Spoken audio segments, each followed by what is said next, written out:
ఒకవైపు హీరోగా కంటిన్యూ అవుతూనే ప్రొడక్షన్ వైపు అడుగులు వేస్తున్నారు మన హీరోలు. రిస్క్ అని తెలిసినా సినిమాలు ప్రొడ్యూస్ చేసేందుకు ఇంట్రెస్ట్ చూపిస్తున్నారు. ఈ లిస్ట్ లో స్టార్ హీరోలతో పాటు మీడియం హీరోలు ఫుల్ హవా చూపిస్తున్నారు.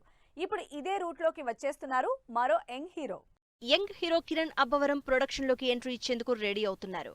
యంగ్ టాలెంట్ ని ఎంకరేజ్ చేసేలా తన బ్యానర్ పై సినిమాలు చేస్తానంటున్నారు కిరణ్. తన సినిమాకి కెమెరా అసిస్టెంట్ గా వర్క్ చేసిన సాయి తేజ్ లీడ్ రోల్లో, అలాగే ఆన్లైన్ ఎడిటర్ గా వర్క్ చేసిన మునిని డైరెక్టర్ గా ఇంట్రడ్యూస్ చేసే ప్లాన్ లో ఉన్నారు కిరణ్.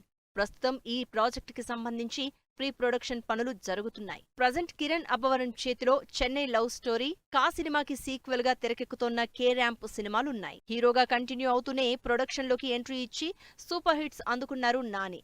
ఆ సినిమాతో ప్రొడక్షన్ లోకి అడుగుపెట్టిన నాని వాల్ పోస్టర్ సినిమా బ్యానర్ పై ఇప్పటివరకు 5 సినిమాలు చేశారు.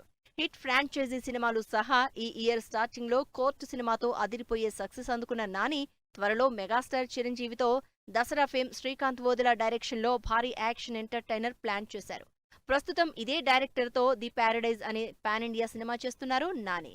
ప్రొడక్షన్ లోకి నాని కంటే ముందుగా చాలా మంది హీరోలు ఎంట్రీ ఇచ్చారు. హిట్స్ ఫ్లాప్స్ సంబంధం లేకుండా సినిమాలు చేస్తూ వస్తున్నారు. ఓవైపు హీరోగా చేస్తూనే ఎన్టీఆర్ ఆర్ట్స్ బ్యానర్ పై సినిమాలు ప్రొడ్యూస్ చేశారు కళ్యాణ్ రామ్.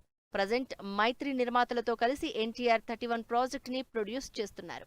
ప్రశాంత్ నీల్ డైరెక్షన్ లో భారీ యాక్షన్ ఎంటర్టైనర్ గా తెరకెక్కుతున్న ఈ సినిమా నెక్స్ట్ ఇయర్ జూలై 25న విడుదల కానుంది. Hero Vijay Deverakonda king of hit entertainments పై మీకు మాత్రమే చెప్తా పుష్పక సినిమాల్ని ప్రొడ్యూస్ చేశారు. మరో young hero Vishwaksen Vanmaye banner పై ఫలక్నుమా దాస్ సినిమాతోనే ప్రొడక్షన్ లోకి ఎంట్రీ ఇచ్చారు. ఆ తర్వాత ఇదే బ్యానర్ లో దాస్ కా ధమ్కి సినిమా చేశాడు విశ్వక్. ఇక హీరోలు నితిన్ కి శ్రేష్ఠ్ మూవీస్ బ్యానర్, మంచు విష్ణుకి 24 ఫ్రేమ్స్, అవా ఎంటర్టైన్మెంట్స్ పేరుతో ప్రొడక్షన్ హౌస్ లో ఉన్నాయి. రీసెంట్ గా ఈ బ్యానర్ పై తెరకెక్కిన కన్నప్ప సినిమాతో మంచి సక్సెస్ అందుకున్నారు విష్ణు. ఇలా ప్రొడక్షన్ లో రిస్క్ ఉంటుందని తెలిసినా హీరోలు సినిమాలు చేసేందుకు ఇంట్రెస్ట్ చూపిస్తున్నారు. మరి ఇదే రూట్ లోకి వస్తున్న కిరణ్ అబ్బవరం ఎలాంటి సక్సెస్ అందుకుంటారో వెయిట్ అండ్ సీ.